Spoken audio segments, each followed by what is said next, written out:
Looking good. So that was training. Now, before we go any further, let's welcome back the lady who's here every week to keep the scores and ensure fair play. Ladies and gentlemen, Kirsty Gallagher!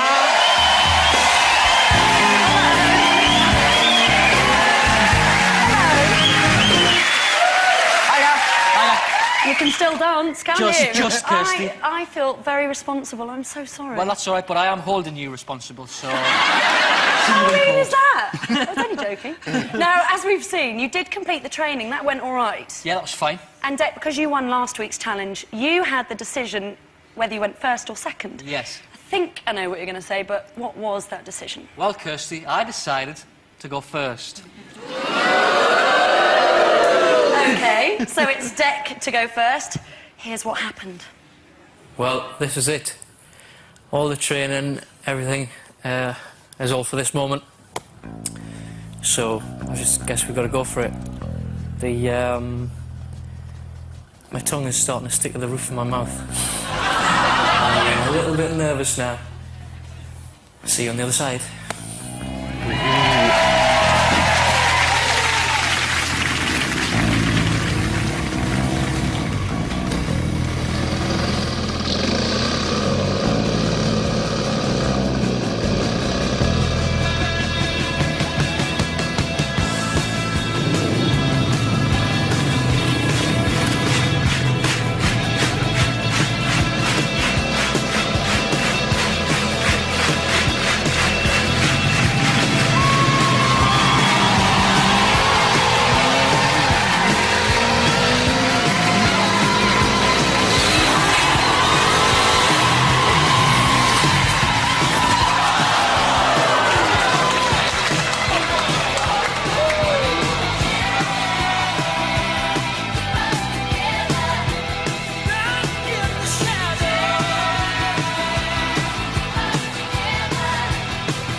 Was as you approach the ramp and as you hit the ramp, what you're supposed to do is throttle through, pull on the throttle, which sends you over the ramp, and you come down on your back wheel and land all nicely. And I didn't do it enough, and I came down nose first and just fell. If I had done everything I was told by the fantastic trainers there from the White Helmet, hi guys. If I had done, the guys were fantastic. They were absolutely brilliant, but. It was just, I hate to use the phrase, but in the heat of the moment, when the fire was lit, just everything went, I panicked a bit, and I didn't do it properly. Look at you now. Let's have a look at Dec's thumb. It looks fairly sinister, doesn't it? It does look very sinister. Like a James Bond baddie, isn't it? Well, and in the light of Dec's accident, the decision was that to cancel your jump as well. How did you feel about that? I was gutted, to be fair. To be honest with you, I was jumping really well. I thought this one was in the bag. And you know, I reckon he put it on. I reckon he put the whole thing on. Went nose first. Thought I was going to get the point. It's a ruse. You what? You look concerned. I was concerned after I finished my cup of tea and the biscuit. I eventually got there and I had a look and see if it was all right. Oh. But no, you're all right now, aren't you? You're getting better. Everything's all right. Dec, and because you've both been so brave, you both get a little kiss. Oh, yes. Lovely. For 1 week only. Yeah. And you both get a point. Oh. Yes! 3-all, getting very exciting. And even after all that, there's still a very long way to go, though, with 5 more challenges. So let's see what's in store for you next week. Next week's challenge is pure child's play and one you shouldn't forget in a hurry.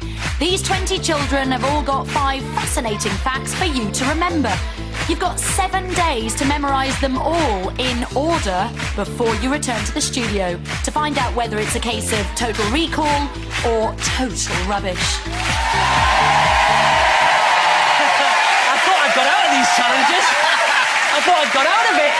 Oh, can't wait, can't wait. Neither can we. That's next. Oh, good. That's another fun weekend story. Right, that's it for this week. But give it up now for Kirsty Gallagher, everybody.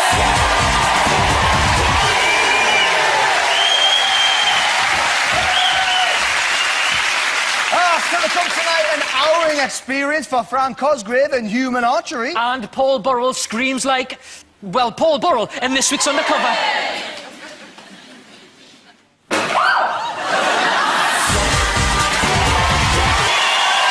Welcome back to your Saturday Night Takeaway with our latest Undercover victim, Paul Burrell.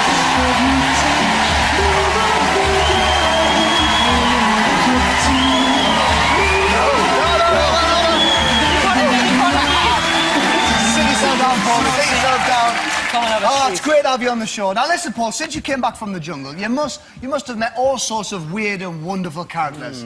Yes, but not two royal princes or a royal prince and his servant. Now, let me explain. At a recent charity auction, a member of the Saudi royal family won a day's flower arranging with Paul here. Now, it sounds like a wonderful day. Paul, who's an expert florist and a generous Saudi prince, and his faithful manservant, Salim. What could possibly go wrong? Well, almost everything, actually. We're back at the Langham Hotel in central London. Awaiting Paul as our Arab prince, me, and his servant Salim, Mr. Paul Burrell. Ah, yes. Please allow me to introduce myself. I'm a man of Rania. This is Rania. Please sit. Sit. It's a very nice suite. Very expensive. I'll bet it is. It is okay. I'm rather nervous. Please. No nerves. I too. I also. Oh, really? I also. Rania is big fan of Paul And you Burrell. like flowers? Big fan. A big fan of you. Oh, thank you. Now, it's a little known secret that Paul Burrell is an expert flower arranger. Flowers. And Paul thinks that the Saudi prince has invited him there to teach him and his wife Rania how to do it. So, Rania, Oh, some very nice flowers. take good care. Listen to Paul. Paul's come on with loads of ideas for Rania's arrangement. The problem is, the prince likes to stick his oar in. You like this? This is nice. What is this? This is bear grass. This is grass. And sometimes you can No make grass. arrangements. No This is grass. You don't like grass. No grass. But if you do this and you bend over, it makes it very nice, and you tape it, and it looks pretty. Do you think? No grass. Okay, no grass. After that little contretemps, the prince lightens the mood by telling Paul about his favourite vase. I would just Paul, do one or do you like my vase? I like your vase. It's a very nice vase. Rory Bremner. Oh, yes, Bought it's me that vase. Oh, really? Yes. He's a nice man. Nice man. He's a very nice man. Just as Paul and the prince are getting along, their chat is interrupted by some important business. Paul, You have to please, go. excuse me. I have urgent phone call from Saudi Arabia. Oh, fine. I will be back. Go in. While the prince is out of the room, Paul's day starts to take a steep downhill turn when slippery-fingered Salim moves Rory Bremner's vase.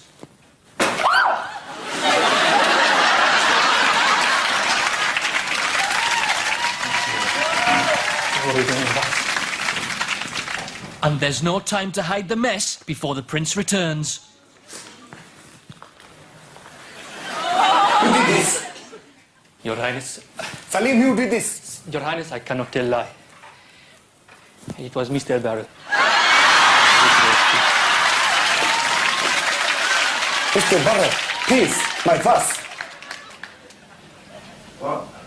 It was an accident. Yes? It was accident. He did not know. Amazingly, Paul takes the rap and even starts trying to fix what he's supposedly done wrong. Well, Clear. Perhaps we can find Clear. We can find another one. No replacement. Only one. It's Rory Bremner vase. Yes. I am very sorry at this, Paul. Why? It was accident. It was an accident. Okay. Okay. I forgive. Perhaps we can get another. Perhaps we can call Mr. Bremner and get another vase. We will try. Please, sit. Now, if Paul thought the vase incident was bad, then what's in store might just tip him over the edge as the prince gets an unexpected visitor. Your Royal Highness, there is a problem. Your wife is here. My wife. Yes. Ryan, you must hide. My wife. Please.